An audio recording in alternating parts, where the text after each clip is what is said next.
যেন কোনো আওয়ামী লীগের প্রেতাত্মার জায়গা না হয়। কারণ আমরা চাই না আমাদের কোনো কমিটিতে আওয়ামী লীগের কোনো প্রেতাত্মার সদস্য হোক।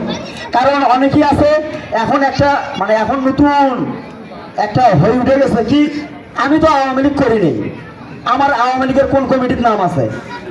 এই কোয়ালিটির কোনো লোকও যেন আমাদের কোনো অঙ্গ সংগঠনে ঢুকতে না পারে।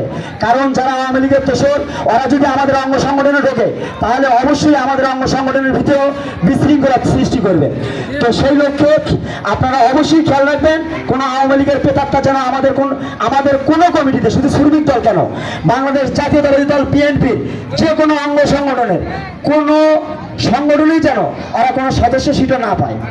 কারণ আওয়ামী লীগ 17 বছর যে অন্যায় অত্যাচার এই দেশের জনগণের উপর করেছে, আমরা তো বিএনপি জামাত যারা অন্যান্য বিরোধী দল আছি, আমাদের উপর তো অত্যাচার হয়েছে।